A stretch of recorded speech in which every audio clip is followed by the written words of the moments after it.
Assalamualaikum, salam sejahtera, kopi sanangan, kumaha ngawi. Selamat menyambut Hari Raya Idul Fitri tahun 2025 bersama saya Azizul Julirin dalam Kamonlah Podcast. Hari ini saya berada di Kundasang Guest House, sebuah pusat penginapan menjadi antara yang tersohor dan terkenal di Kundasang di kalangan para pelancong.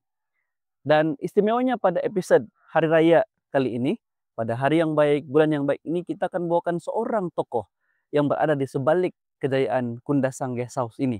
Dan beliau bukan saja seorang ahli perniagaan, usahawan, beliau juga merupakan seorang aktivis dalam pelbagai perangkat kepemimpinan NGO dan juga seorang ahli politik yang masih membina dan menempa nama di Ranau dan juga di negeri Sabah secara keseluruhannya. Jadi, apakah yang kita boleh belajar dari latar belakang kehidupan beliau kepada usahawan, aktivis, ahli politik? Apa yang kita boleh ambil hikmah dan juga nasihat daripada tokoh ini? Dan yang lebih penting, apakah message berani berubah yang akan dikongsikan pada episode kali ini? Come on lah podcast. Sebentar lagi. Come on lah.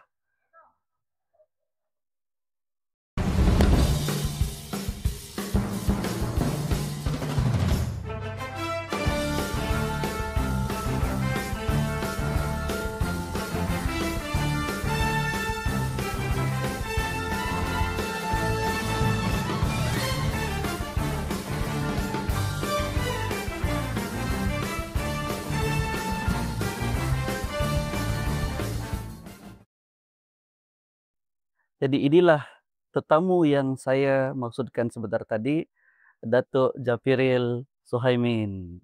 Apa kabar, Datuk? Bagus. Ya, Tapi saya lebih selesa panggil uncle lah. ya, Oke. Jadi, Uncle Japiril, apa kabar hari ini? bagus, sangat sehat.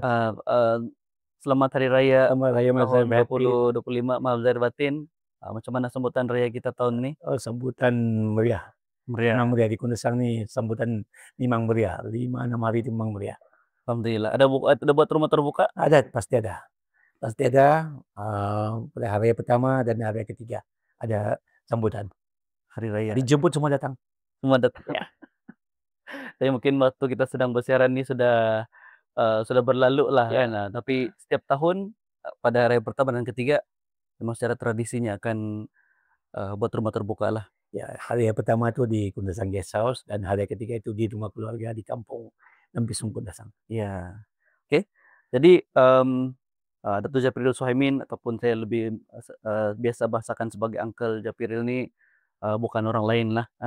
Ini adalah sepupu kepada ayah saya dan merupakan individu yang saya nampak sejak daripada saya membesar sampailah pada hari ini. Uncle Japiril ini sentiasa berada di sekitaran saya membesar lah. Oke, dan juga bukan dekat hati saya saja, juga dekat di hati penduduk Kundasang dan penduduk Ranau secara keseluruhan. Oke. Memang anak jati Kundasang. Memang anak jati Kundasang. Oke. Jadi pada hari ini episode ke-10 Kamonlah Podcast. Oh, sudah 10 ya? Sudah 10. Wah, bagus tanya. Sempena Hari Raya nih kita bawakan Uncle Japiril sebagai tetamu istimewa supaya kita mau maknakan Hari Raya ini dengan individu yang boleh mengisi Hari Raya ini bukan sekadar bersama dia meriah bersama keluarga saja, tapi juga dia diisi dengan pengisian makanan, pikiran begitu kan. Kita sudah 1 bulan berpuasa, jadi simbol kemenangan dalam merayakan Hari Raya. Jadi kita bawa seorang tokoh yang boleh mencetuskan rasa ingin berubah dan kemenangan dalam diri itu. Kita sama-sama kongsikan. Kongsikan. Oke. Baik, saya akan perkenalkan secara langsung siapakah individu Datuk Japiril Suhaimin ini secara lebih dekat lagi. Merupakan seorang ahli perniagaan, seorang aktivis dan pemimpin masyarakat, juga seorang pemimpin politik yang masih lagi bergiat aktif pada waktu ini dan merupakan anak jati Kundasang Ranau. Pada tahun ini sudah menginjak kepada usia 62 tahun. 62. 62 tahun. 10 ini bulan 62. Tapi masih lagi segak, masih lagi ke hulu ke hilir macam tenaga 40-an. Hati sentiasa muda. This is muda. Nanti boleh share tips macam Boleh, mana boleh muda tu boleh. Uncle. Okay. Dan, pada waktu ini memegang jawatan sebagai, dalam parti politik, Timbalan Presiden Perangkap Bendahari Agung Parti Maju Sabah (SAPP), sebuah parti tempatan yang aktif dalam memperjuangkan hak dan kepentingan rakyat Sabah dan merupakan ahli majlis tertinggi dalam Gabungan Rakyat Sabah (GRS), yang merupakan parti gabungan 8 buah parti tempatan Ya. negeri Sabah, ya. Dan, sebelum bergiat dalam, politik, sebenarnya politik ini bukan juga sepenuh masa kan, sebab juga sebagai pemimpin, masyarakat, menyertai beberapa NGO, antaranya, Kundasang, Pertubuhan Kundasang Bersih dan Indah, kemudian menganggotai juga, dan memimpin, Persatuan Penanam Durian, Ranau, Ya, Ranau ya. dan juga merupakan, pengurusi kepada Persatuan, eee, Kebudayaan dan juga Pelancongan Iya, Kundasang. sekarang ini 3 nih. Ya, Ada 3 yang tadi. utama, yang kecil-kecil tuh Ada lagi? tidak terkira, sudah masih banyak, oke. Dan, mmm, pernah, menjadi Setiausaha Suruhanjaya Hak Asasi Manusia Malaysia ataupun SUHAKAM di Sabah, di mana beliau terlibat dalam mempromosikan hak asasi manusia dan pembangunan masyarakat di negeri Sabah. Selain pernah berada di, sektor korporat, pernah bekerja di Perkasa Hotel Holding dan juga di, Koperasi Pembangunan Desa, ni agensi kerajaan negeri Ini Sabah. dua injeksi kerjaan ya. Jadi pengalaman-pengalaman ini, membentuk, eee, Uncle Japirul seperti hari ini. Dan pada, masa ini memiliki beberapa perniagaan yang antaranya ialah Kundasang Guesthouse. Ya, ini salah satu. Ini salah Ya, satu, ada memiliki beberapa restoran, oke.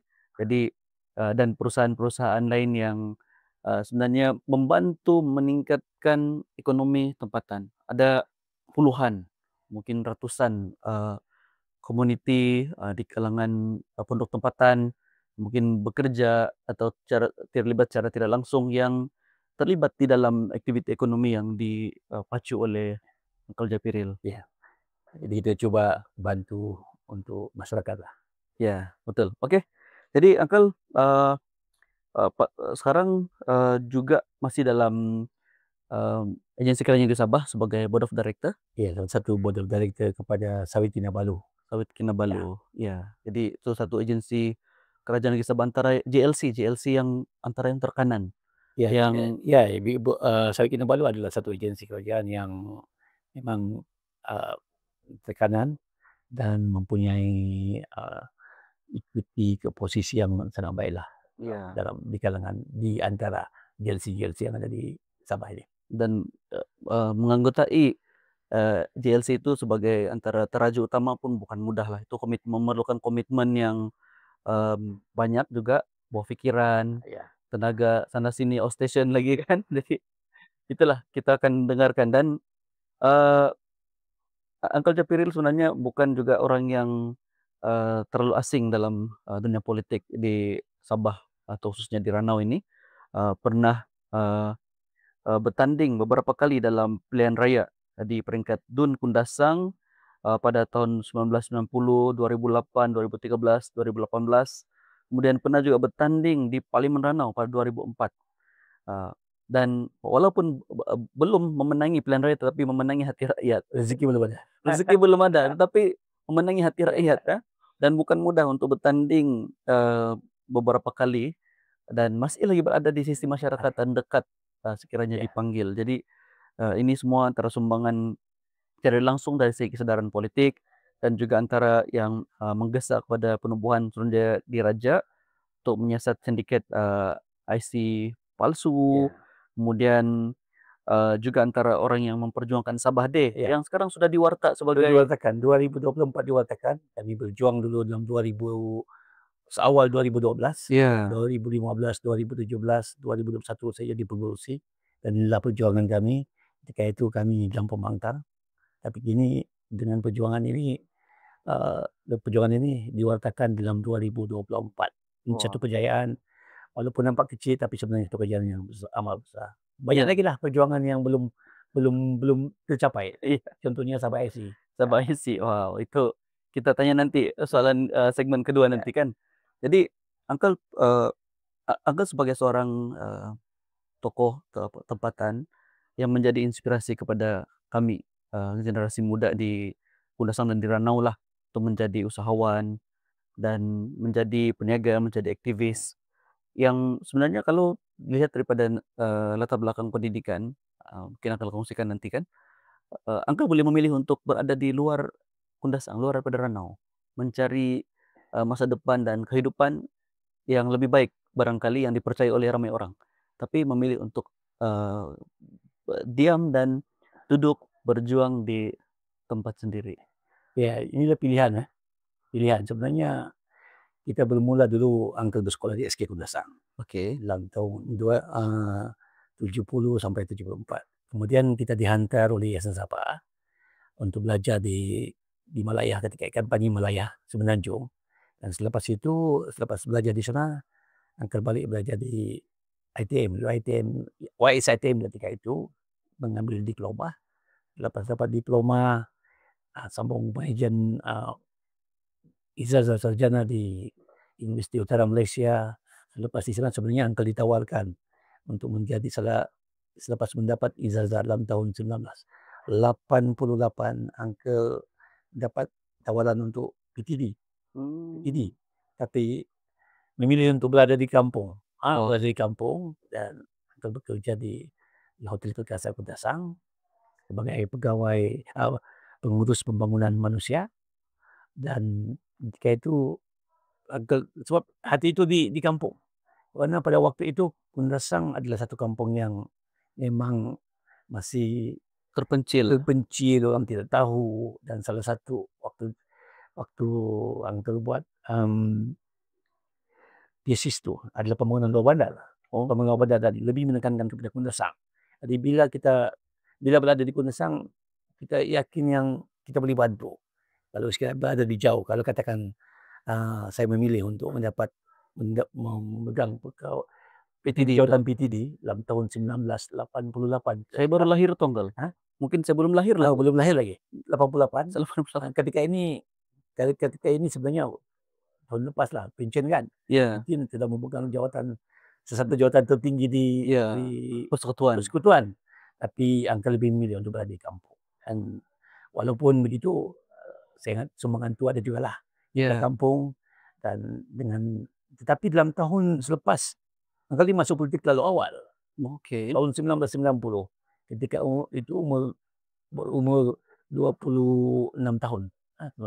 Lepas itu baru Uncle masuk ke dunia pekerjaan. Dan Oke. kemudian yang jawatan terakhir lah, Uncle dapat sebagai setiausaha Suhakam Sabah, Suruhanjaya Asasi Manusia. Dan selepas itu berhenti 24 jam, masuk lagi politik. Sebab jiwa itu, karena Uncle punya kerja-kerja ni lebih kepada hak asasi. So, bila berada dalam politik, jiwa politik bertanding, tapi rezeki belum ada. Tapi jiwa itu tetap di sinilah. Iya, Jadi, tidak menyesal lah. Tidak menyesal sebab kalau kita bayangkan dengan apa yang ada sekarang, apa yang dimiliki oleh Kundasang sekarang, saya rasa tidak menyesal. Kalau tidak, barangkali kalau kita berada jauh, suasana itu berbeza. iya. Jadi Uncle melihat, perubahan Kundasang daripada dulu sebagai sebuah desa yang terpencil kan. Saya ingat mungkin eee, zaman Uncle membesar dulu pun, Kundasang belum ada lagi bangunan Sedco. Belum ada. Itu bangunan Sedco diwujud dalam tahun 1981. Mmm, Ketika itu tahun 74, ketika Uncle bersekolah di Semenanjung, di Malaya pada waktu itu, dia suasana di sini nih, listrik cuma 8 jam. Air pakai tiada, genset. genset 8 jam je satu hari. Air pun susah. Sekolah pun hanya SK Kundasang. Semua sekali serba belum maju. Tetapi akhirnya sekarang ini 74 sampai sekarang 74 ke sekarang 2025, lebih kurang 41 tahun, dia banyak berubah. Banyak berubah sebenarnya. Jadi inilah yang kita mahu supaya Kundasang terus berubah. Jadi sekiranya barangkali Uncle berada di luar Kundasang pada waktu itu, Uncle tidak dapat melihat kemajuan Kundasang ini. Jadi kemajuan Kundasang ini pada waktu ini kita boleh ceritalah kepada anak-anak muda macam Haji Zul dan siapa saja, kita boleh cerita macam mana pembangunan ini beredar dari kawasan terpencil dan kini satu kawasan yang dikenali di seluruh dunia. Ya, betul Uncle. Dan, Uncle antara orang yang antara pelajar Sabah waktu itu yang diberi peluang untuk melanjutkan, pengajian di Semenanjung, Ya, melalui pembiayaan beasiswa Yayasan Sabah. ya, Jadi, eee, mungkin Uncle boleh cerita macam mana, mungkin, keadaan ataupun macam mana pembawaan, macam mana penerimaan orang Semenanjung waktu itu kepada anak-anak Sabah yang macam anak kampung lah kan, ya. tiba-tiba terus pergi Semenanjung, pergi sekolah bersama penuh. Adakah cabaran-cabaran Eh, dari segi caba persepsi dan sebagainya? cabaran itu banyak. Cabaran utama dari segi bahasa. Bahasa kita waktu itu, kita pun tidak pandai cakap bahasa Malaysia, bahasa Melayu. Masih Tam cakap dusun, di rumah Cakap cakap dusun. dusun?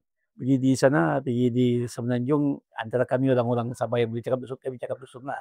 Tetapi adaptation itu tidak terlalu lama lah. Mungkin dalam 6 bulan, 3 hingga 6 bulan, akhirnya orang-orang di sana pun menerima kami dengan baik. Malah dalam soal kepimpinan di peringkat sekolah sekolah menengah apalagi itu, ramai orang-orang Sabah yang menjadi pemimpin. Macam uncle waktu tingkatan 4, uncle dilantik sebagai pengurusi Persatuan Bahasa dan Sastra Wah, di sekolah. Kawan-kawan lain ada yang menjadi ketua pengawas, ada ketua kelas. Jadi mungkin ini berlaku kerana kebanyakan pelajar-pelajar yang terpilih daripada Sabah pada waktu itu adalah pelajar-pelajar yang baik, yang mempunyai keputusan yang baik. Jadi dihantar, walaupun kami sendiri di sekolah menengah pada waktu itu, sekolah yang terpencil lah, Sekolah Nasiruddin Shah Bersuto Jatuh. Itu kami pun di sana pun tidak terlampau maju pada waktu itu. Kami pakai air telaga untuk mandi. Tapi baguslah sebab akhirnya dalam tempoh yang tidak lama kami adapsi adapsi kepada persekitaran itu tidak tidak terlalu sukarlah. Sebab akhirnya kami belajar, masih muda kan, iya. umur 11 tahun, 12 tahun waktu kami senang belajar bahasa Terengganu, bahasa Kelantan, sampai sekarang pun masih boleh bercakap lagi Oh, masih bahasa betul itu, ya. cakap. Ini sebenarnya cabaran. Jadi, waktu itu, ada nggak perasaan macam, eee, ragu-ragu, rasa macam takut atau rasa, rindu mau pulang kampung? Ah, Sebenarnya pada awal tu rindu, tetapi keinginan mau pergi tu, sebab sebenarnya sebelum sebelum uncle ke sana, sudah ada beberapa orang kita punya orang lebih awal pergi sana. Contohnya Dominic Dambul, Taidin Abang, Kalimin Sahadi, ada lagi beberapa nama lain. Jadi kita, "Oi, kenapa tuan dapat pergi sana?" Dan kita belajar bersungguh-sungguh di sekolah rendah dan dipilih. Jadi ini sebenarnya bukan kerinduan itu adalah, tapi satu perkara yang selalu berlaku bila kami balik dari Semenanjung.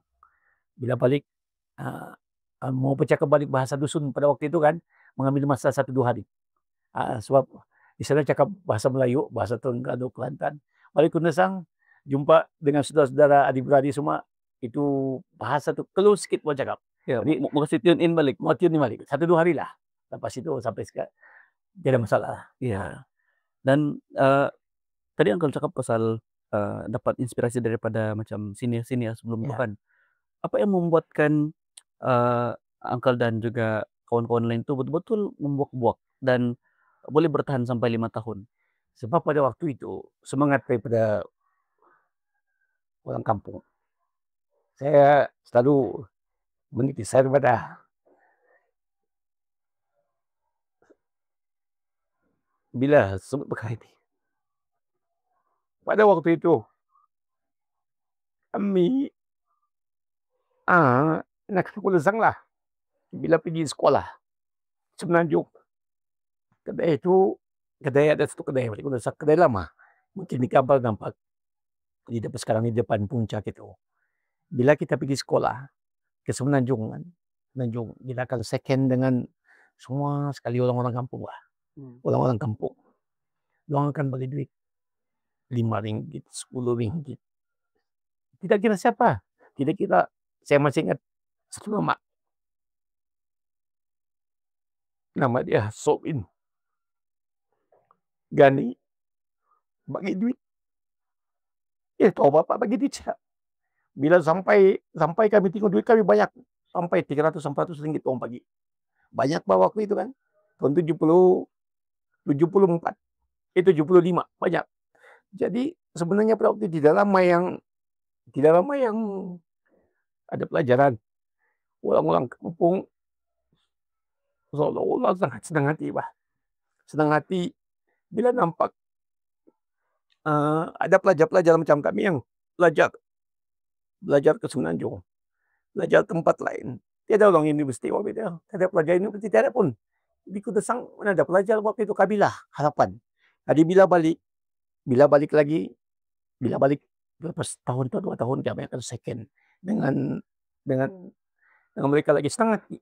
Besok datang lagi di sekolah, bila habis cuti, pergi lagi, doang bagi duit lagi.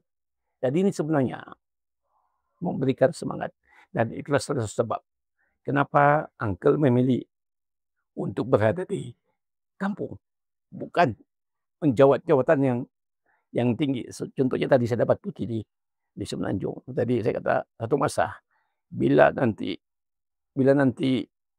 sudah ada pelajaran, saya akan balik ke kampung. Tujuan dia adalah untuk berkhidmat di kampung. Itulah. Bila saya sebut ini, memang selalu berkesan pada bila sebenarnya apa yang ada di hati jiwa ini. Ya, ternyata pemergian ke Semenanjung itu bukanlah atas dorongan individu semata-mata, tetapi atas dorongan masyarakat Kundasang yang mahukan anak-anak Kundasang ini berpendidikan. Ya. Kemudian bila berpendidikan nanti mereka mengharapkan membawa semula perubahan yang baik, berbentuk kemajuan. Ya, itu sebenarnya. Dan Uncle antara individu yang selepas tamat pengajian sarjana muda balik ke Kundasang dan terus tidak keluar daripada Kundasang sudah. Tidak keluar, walaupun bekerja di KK, tapi Uncle tiap hari balik. Ya. Contoh waktu Uncle bekerja di Suhakam, Ya. pejabat tinggi di KK. Tapi keluarga masih di sini. Uncle pagi pergi kerja, malam balik. Uncle pagi kerja, malam balik. Dan hati tetap di sini, walaupun ada rumah di KK. Tapi Uncle tidak tinggal di sana, tinggal di sini juga. Lebih senang di sini. Macam sekarang pun sama juga lah. Lebih senang di Kundasang. Ya. Walaupun tugas tanggung jawab itu menuntut untuk berada di banyak tempat di seluruh negeri Sabah, tapi tidak lama akan balik kembali ke Kundasang. Jadi sesuatu yang sebenarnya menjadi inspirasi kami di kalangan anak-anak muda yang sudah bergraduan, untuk melihat siapa contoh yang kami boleh ikut, yang kalau lepas habis belajar nih kebanyakan dorongan yang kita dapat daripada orang tua dan masyarakat sekeliling itu mencari kehidupan di luar. Tidak juga salah sebenarnya, sebab pekerjaan itu banyak di luar kan. Tapi kita ada seorang individu, seorang tokoh yang sudah duduk di sini, diam di sini lebih daripada 40 tahun. Selepas bergraduasi itu mungkin saya ingat 30 lebih tahun lah. 88. Umur saya 37 tahun. Duduk dan diam dan memperjuangkan Kundasang dengan sehabis daya. Oke. Jadi Uncle telah melihat perjalanan masa Kundasang daripada sebuah desa terpencil. Gerai waktu itu masih gerai kayu. Gerai kayu. Sekolah pun sekolah kayu. Kemudian berubah menjadi bangunan konkrit seperti sekarang, dan adalah pembangunan ini kan. Dalam tempoh mungkin lebih kurang 40 tahun yang lepas ini kan, Uncle melihat Kundasang ini ada banyak perubahan. Dari segi pembangunan terutamanya. Jadi apa yang dalam titik-titik perubahan itu, mana yang kerasa paling bagi kesan? Satu yang lebih kesan betul dalam pembangunan itu antara 76 dan 81. Ketika itu 76, ketika itu kerjaan berjaya, dan kebetulan wakil kita itu adalah Datuk Maino. Kita punya pakcik lah. Pakcik saya Datuk Adil. Dia mengubah Kundasang daripada satu kawasan yang terpencil menjadi kawasan yang cukup dah. Pada waktu itu 76, 74, 76. Kundasang di sebelah kita ni hutan. kedai pun tiada. Tapi antara 76 sampai 81 mula pembinaan kedai Kundasang, mula pembinaan Perkasa Hotel, mula pembinaan GoP, air pun mula ada, orang panggil air KPD, listrik pun mula timbul dalam tempoh 5 tahun sekali ada. Kita pun begini ke Kundasang. Orang pun heran ada hotel di Kundasang. Tapi ada orang heran ada GoP di Kundasang. Itu sebenarnya titik yang paling, saya ingat satu titik yang memang satu titik yang amat berkesan lah.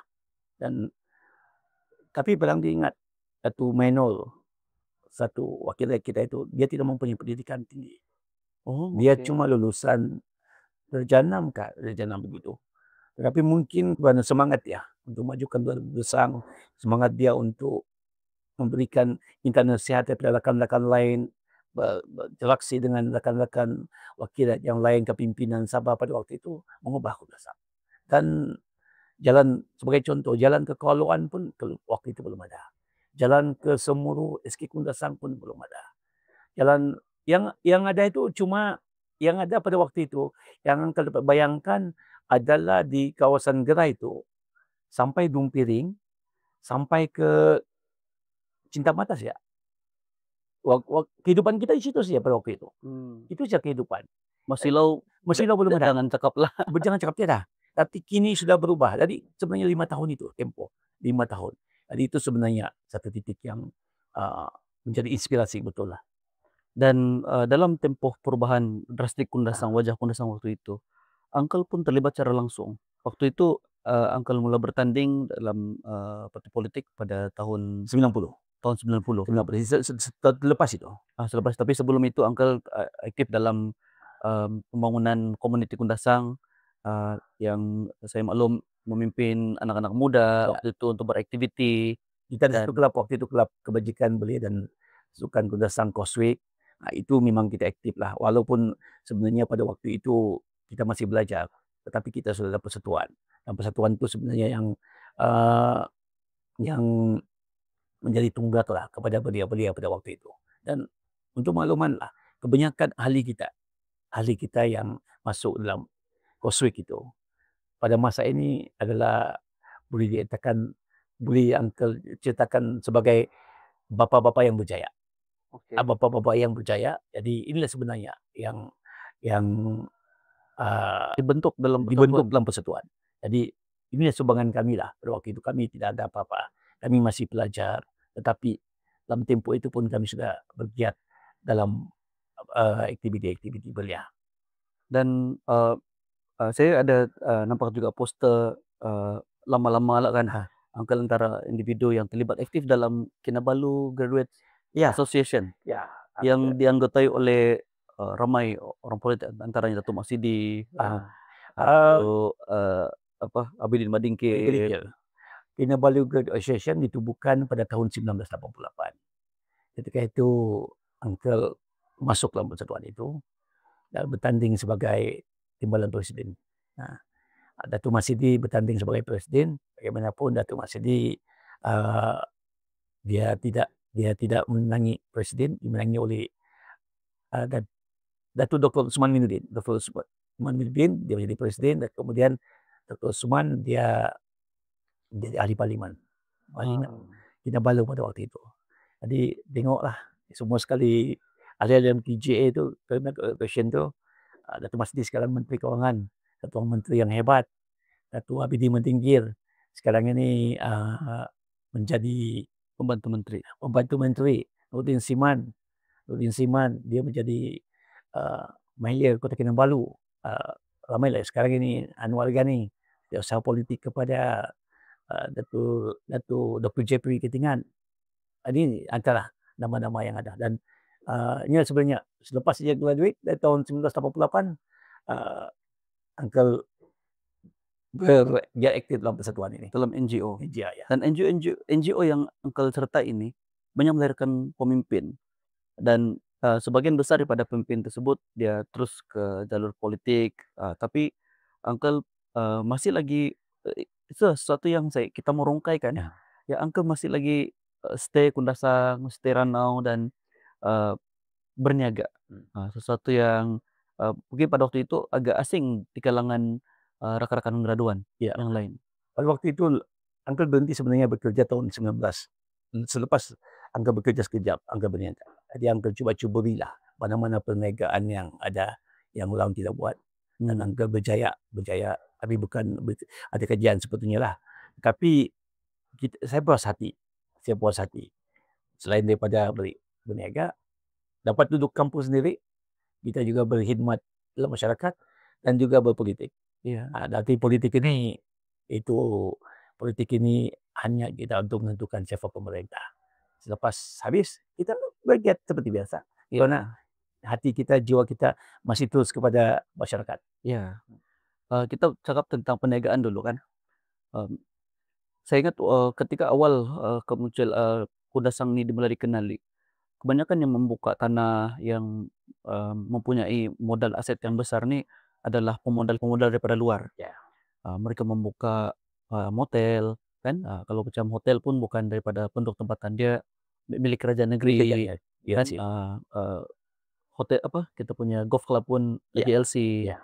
Jadi, mungkin adik-adik yang membuka tanah, menanam sayur dengan skala yang besar, eee, ada tapi di kalangan pemodal-pemodal luar juga. Iya.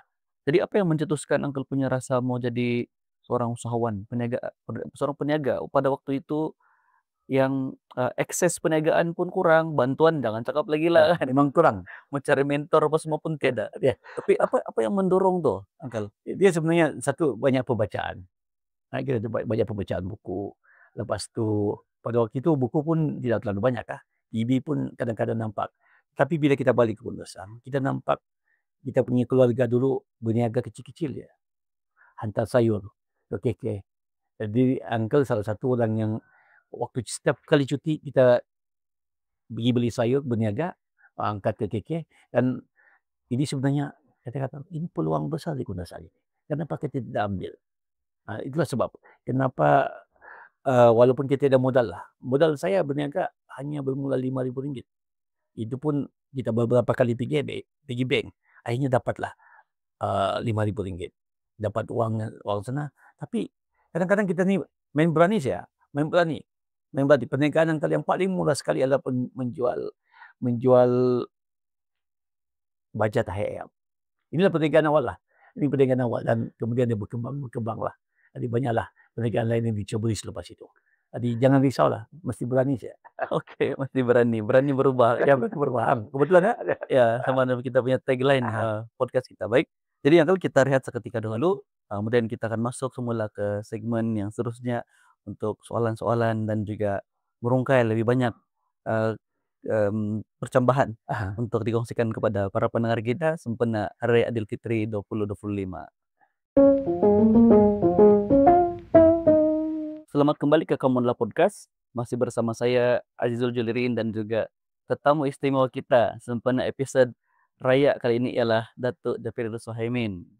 Jadi Uncle kita sudah bercerita dalam segmen yang pertama latar belakang, kemudian sedikit tentang latar masa Kundasang, Uncle membesar, titik-titik tertentu yang menyumbang kepada pembangunan Kundasang secara sekaligus, yang mana tujuan kita sebenarnya kita mau awet cerita-cerita tadi itu.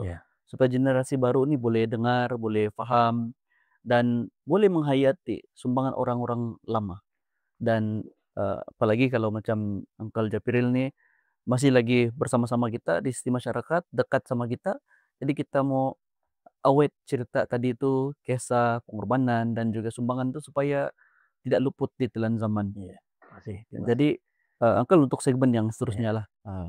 Uncle sekarang pada peringkat ini menjawab satu jawatan yang penting dalam posisi kerajaan negeri Sabah dan antara individu yang sudah terlibat dalam pembuatan polisi secara langsung.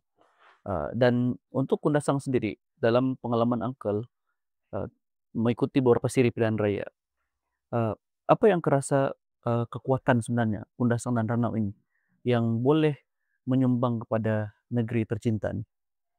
Kundasang ini dia memang kaya dengan sumber asli. Sumber asli seperti gunung, tanah yang luas, subur.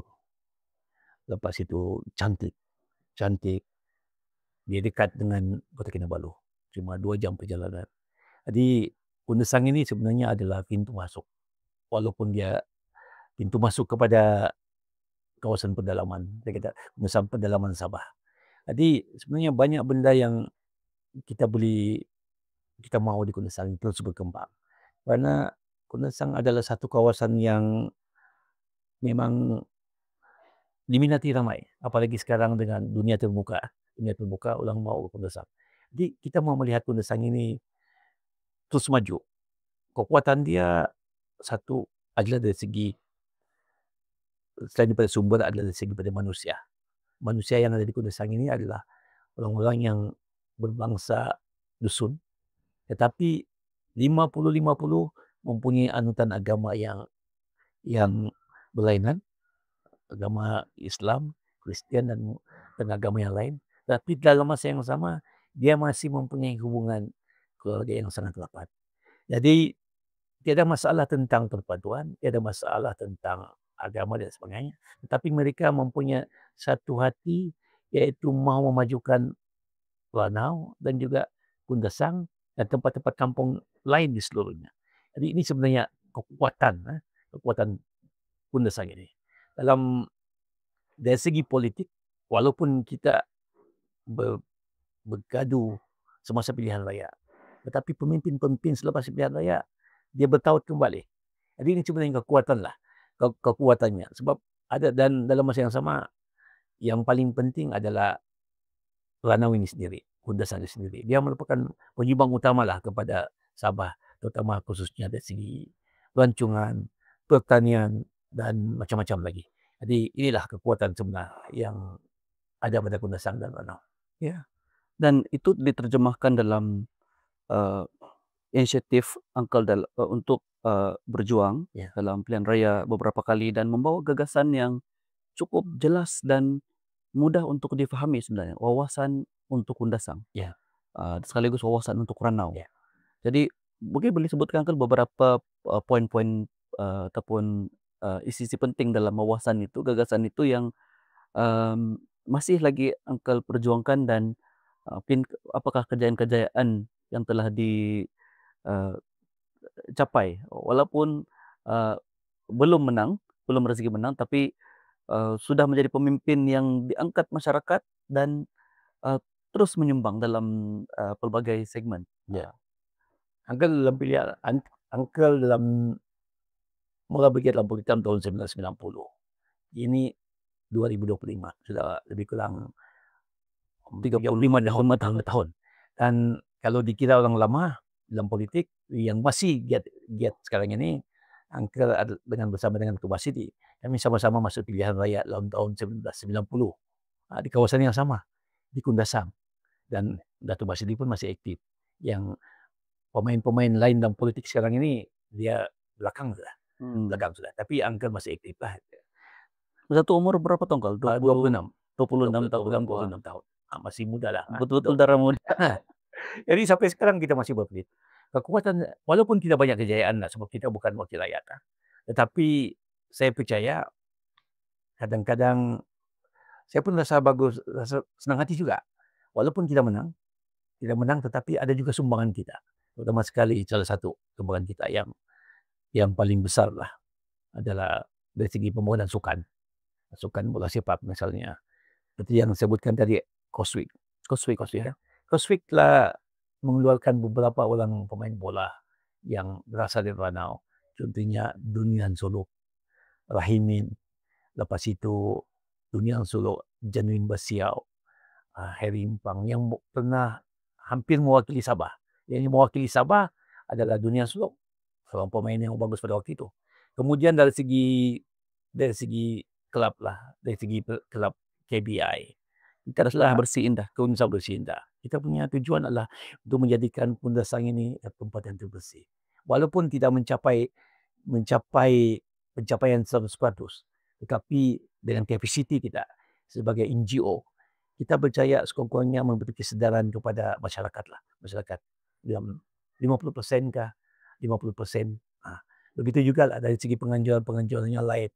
dari segi tanah misalnya kita berjuang untuk supaya tanah ini, Angkel ni sentiasa vokal lah, di mana pun walaupun Angkel Setuju. sekarang ini Angkel berada dalam kerajaan, tapi kita vokal untuk menyuarakan tanah sebenarnya banyak benda yang belum lagi selesai sampai sekarang. Ada orang yang apply tanah tahun 70 sampai sekarang pun belum ada. Itu belum ada geran. Kita juga berjuang jalan raya misalnya. Kita berjuang tentang sekolah pendidikan. Sampai sekarang kita masih berjuang. Yang khususnya sekolah SMK Kundasang yang sekarang ini kita terpaksa sekolah di Ranau. Tapi kita masih terus berjuang. Jadi sebenarnya dalam politik, tidak semestinya kita menang saja, baru kita boleh buat. Ya, setuju. Tidak sebenarnya kita jadi wakil rakyat, baru kita boleh buat sesuatu. Tapi kalau hati kita mau berpolitik betul-betul, mau berjuang untuk rakyat, apapun kapasiti kita, kita boleh capai. Sekarang apalagi Angkel sebagai walaupun cuma sebahagian kecil, bukan lagi tidak memegang jawatan dalam kerajaan, cuma sebagai ahli lembaga pengarah, tetapi kita cuba cari jalan supaya bagaimana kita dapat membantu masyarakat. Jadi ini sebenarnya kekuatan kita, keinginan kita, hati kita adalah untuk sentiasa bersama masyarakat, membantu rakyat dalam memperjuangkan apa saja. Karena kita adalah, kalau kita di Ranau kan, kebanyakan semua orang bangsa kita, Pak, dusun. Saudara juga. Saudara juga. Jadi kalau kita tidak maju, kalau kita tidak berjuang, siapa lagi? Kita yang berani. Macam tadi. Sampai sekarang, contoh di Kundasang ini, kita kena bersatu lah. Kita kena bersatu, satu hati. Dan mana tahu, satu masa nanti akan ada timbul anak-anak muda yang akan jadi wakil rakyat Kundasang. Satu masa, pasti ada. Pasti ada. Jadi sekarang ini, walaupun sebenarnya Angkel katakan tadi, untuk menjadi seorang pemimpin, berjuang untuk rakyat, tidak semestinya menjadi wakil rakyat. Dalam banyak kegiatan NGOK dan lain. Tapi setakat mana pencapaian kita? Jadi kita maulah siapa-siapa yang jadi wakil rakyat itu gunakanlah kuasa sepenuhnya, power yang ada itu untuk membantu masyarakat, itulah keinginan kita. Ya. Dan Uncle telah membuktikan itu sebenarnya daripada kata-kata, perbuatan, walaupun tidak menjadi wakil rakyat, tapi tetap menjadi pemimpin yang dekat dan sentiasa berada di mana-mana sekiranya diperlukan oleh rakyat. Saya ingat dalam siri-siri perjuangan Uncle yang lepas, bila Uncle kata Uncle seorang yang vokal, saya tidak boleh nafikan sebab memang seorang yang bagi orang muda macam kami kan, lagi pula macam zaman sekarang ni, anak muda rebel kan, ada yang pergi demo depan bangunan pejabat pentadbiran negeri kan. Kadang isi undang-undang memang tidak salah. Dan Uncle pun kalau saya tidak keterlaluan saya katakan, sebenarnya memimpin banyak perubahan-perubahan yang kalau masyarakat biasa nampak seolah-olah bukan sesuatu yang normal, tetapi Uncle melawan arus, tapi masih di dalam lunas undang-undang. Antaranya yang vokal tentang perjuangan sekolah kan. Saya ingat Uncle pernah menganjurkan perhimpunan untuk menuntut dan dapat respon. Dapat respon. Sebenarnya selepas perhimpunan itu yang kita buat dalam tahun 2020 lah lebih kurang Bawa tu lagi Bawa lagi 2018 ya. Sebelum perpindahan SMK Kundasang ini, banyak yang dijanjikan oleh Kementerian Pelajaran Malaysia. Tetapi selepas itu tidak ditunaikan. Hanya setelah kita buat perhimpunan aman itu, dia ditunaikan balik. Kalau tidak, kita perhimpunan, tidak berani skip, sampai sekarang barangkali tidak apa-apa. Dan syukurlah, bas yang ada beberapa buah bas itu digunakan untuk jadi transport kepada pelajar-pelajar ke Ranau, walaupun memang ramai yang tidak dapat. Dan kemudian pembinaan sekolah di Masilau. Tapi perjuangan kita untuk makluman belum berakhir di sini. Kita mahu supaya SMK Kundasang dikembalikan semula ke tapak SMK yang sedia ada. Sebenarnya untuk membina itu kalau betul-betul ada hati, saya kan boleh buat. Sebab masalahnya cuma tanah bergerak lah. Kalau jalan raya bergerak boleh dibuat dengan menggunakan benteng, jeruk dan sebagainya, apalagi sekolah. Kalau keluarkan 20-30 juta barangkali siap untuk cucuk itu. Iya. Dan kita boleh bersekolah balik di SMK Kundasan. Dan usaha itu bukan sekadar di perhimpunan semata-mata Ya. ataupun sekadar, untuk mendapatkan, perhatian daripada orang awam media, tapi sampai ke Putrajaya. Sudah. Ya kita bisa 19 hari bulan yang lalu, 19 Februari yang lalu, dan saya sudah berhubung dengan pegawai-pegawai di sana. Surat itu sudah sampai ke section Sabah, Kementerian Pendidikan section Sabah, dan selepas hari raya ini, lepas sibuk sedikit hari raya, kita mau enjoy juga lah hari raya. Lepas sibuk ini, kita akan susuli balik yang ini. Dan untuk makluman, banyak lagi lah sebenarnya benda-benda yang kita tidak reveal, Kita cerita semua lah. semua. Contohnya masalah parking masjid, kita sebenarnya sudah usahakan, kita tambah masalah-masalah lain lagi. Masalah air, kita juga minta supaya dipercepatkan. Tetapi masalah lain lagi lah, jalan raya. Kita banyak solat yang kita buat, tapi kita sengaja simpan dia. Sebab ini bukan cara kita lah. Kita bekerja di bawah ya. Iya. Memang pada waktu tertentu ada keadaan yang memerlukan Kita memang pergi depan vokal juga. ya, bukan juga. Tapi ada juga yang walaupun tidak vokal di depan, tapi di belakang Ya. masih vokal. Sebab Seperti kita Pak tahu Tabir. sebagai seorang bekas pentabir, kita tahu di mana caranya. Iya. Di mana undang-undang yang kita ada limitation. Tapi kalau kita bergerak, ada caranya. Wah, itu seni dia itu kan, dia punya arts of politics dia, dan itu sebenarnya ada satu kemahiran kepemimpinan, perundingan yang saya ingat tadi kekuatan utama kepada Uncle Japiril lah. Nanti kita perlu turunkan kepada anak-anak muda ini. Insyaallah. Oke. Jadi Uncle seterusnya, untuk seterusnya lah, Uncle melihat di Kundasang ini kan, senario politik semasa keadaan, sebenarnya tidak jauh lagi, dan kita mengharapkan ada pemimpin tempatan yang boleh diangkat dan boleh menjadi suara nadi, jadi sandaran kepada Kundasang dan Ranau secara keseluruhannya, supaya limpahan ekonomi dalam pembentukan Malaysia ini, Kundasang ini pun boleh dapat tempias dia. Oke. Jadi Uncle boleh kongsikan apa ciri-ciri pemimpin yang kita perlukan di Kundasang? Satu, dia mempunyai pikiran yang kritis. Kedua, dia mesti berani. Ketiga, dia mesti pandai PR, public relation. Ini sangat penting. Keempat, dia mesti dekat dengan masyarakat.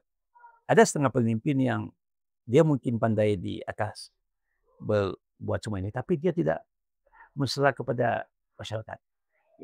Dan yang saya ambil 5 aja lah. Yang 5, mendengar keluhan. Inilah pemimpin yang kita mau ada di Kundasang, di Ranau, kalau boleh di seluruh Sabah. Tapi yang paling penting sekali adalah bagaimana dengan lima-lima yang kita coba, yang Uncle sebut tadi, mungkin banyak lagi sebenarnya, tapi ya sempat kita sebut. Lima-lima yang disebut tadi itu, kita harap dia boleh membangunkan Kundasang ini ke taraf dunia. Biar dia bertaraf dunia. Kalau tidak bertaraf dunia, Kundasang ini dia world class. Jadi kalau tidak ada pemimpin yang boleh membawa ini ke taraf dunia, mungkin susah juga lah. Jadi kita mau satu masa nanti mungkin tiba-tiba timbul ini. Ada timbul nanti nih. Bagaimana kekuatan kita dapat nanti seorang pemimpin yang boleh nih. Mungkin Azizul salah satu, ambil masa sedikit belajar lagi. Ya, kita harapkan akan menjadi pemimpin yang bagus untuk Kundasang. Jadi tidak kira lepas pilihan raya, kita siapa saja kerajaan, sebab kadang-kadang pemimpin ini dia tubuh satu kerajaan, dia stuck di sana. Dia tidak mau lagi berhubung. Sebenarnya kerajaan ini bila-bila pun dia ada. Yang bertukar itu adalah pemimpin. Ketua menterinya bertukar, menteri-menterinya bertukar, wakil rakyatnya bertukar, tetapi kerajaan sentiasa ada. Wah, nasihat yang sangat berguna. Oke, jadi untuk Kundasang itu cerita, Ranau sebenarnya sudah cerita kan. Untuk ke depannya Uncle sebagai pemimpin utama dalam kerajaan semasa lah, pemimpin JRS kan. Macam Abang sebut tadi itu, kerajaan itu dia berarti itu mungkin boleh bertukar, pemimpin itu boleh bertukar, tapi kerajaan itu tetap Jalan. berjalan. Jadi, untuk, ke depan mungkin ada perancangan-perancangan daripada pihak kerajaan yang, mmm, boleh dikongsikan yang, barangkali, belum lagi jadi begini, pembangunan itu benda yang wajar kita terima di semua peringkat, tapi, mungkin apa gagasan daripada JRS ini yang perlu lagi diberitahu kepada para pendengar kita. Ya, Dia tidak semestinya menyokong atau tidak menyokong, sebab yang penting dia sekarang adalah kerajaan dan rakyat perlu menyokong kerajaan, semasa. Nanti bertanding tuh cerita lain, cerita lagi ya. tapi sebagai sebuah negeri tuh. Ya, kerajaan ini tetap ada. Dan sekarang ini adalah kerajaan JRS, Gabungan Rakyat Sabah. Dia bersama dengan ada sokongan sedikit daripada PHS lah. Tapi apa yang kita mahu, setiap kerajaan mau yang terbaik pada dia, yang terbaik untuk rakyat dia, untuk negeri dia. Macam JRS sekarang ini dia memperkenalkan banyak benda seperti bantuan-bantuan dan sebagainya. Begitu juga dengan SMJ pun ada, rumah SMJ pun ada. Lampu-lampu baik. Sekarang ini ekonomi blue yang ada. Tetapi itu semua baiklah. Tapi saya lebih menekankan kepada Kundasang. Saya mau lebih menekankan kepada Kundasang. Sebab kita berada di Kundasang, macam Uncle sendiri pun memang hati di Kundasang. Ya. Hati di Kundasang. Saya mahu supaya bukan saja pemimpin di Ranau ini, wakil rakyat di Ranau ini yang berjuang untuk Ranau, tetapi pemimpin-pemimpin atas yang mungkin atas melihat Ranau ini sebagai satu tempat utama, Kundasang dan Ranau ini sebagai tempat utama. Sebagai aset. Aset besar untuk Sabah. Jadi kalaulah dapat dibangunkan bertaraf dunia, sebagai contoh jalan ini, kalau kita pergi Genting Highland, jalan rayanya boleh lebih cantik. Ada flyover.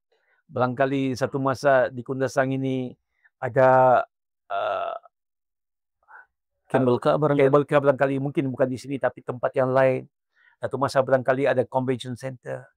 Contoh saja ambil SICC. SICC sangat maju. So kita boleh buat satu convention center di Kundasang. Ini akan lebih maju. Jadi kalau Langkawi dulu dapat dimajukan sebagai pusat pelancongan, kenapa tidak Kundasang? Kalau Bilian dia buat di sana, kenapa tidak Kundasang?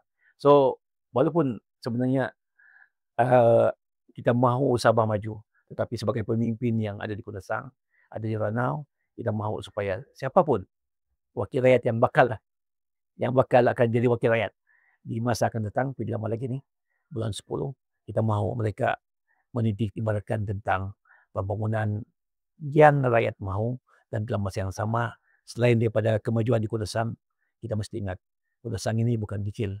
Dia ada di Ulu Sugut, ada di Timbua, ada di Perancangan, ada di Benda Tuhan. Jalan-jalan pertanian itu mesti diperbaiki. Ranau, di kawasan peminatan, di Kelanaan, kita mesti majukan. Sebab ini adalah sumber kekuatan, salah satu sumber kekuatan kepada Sabah. Ya, setuju Uncle. Walaupun Sabah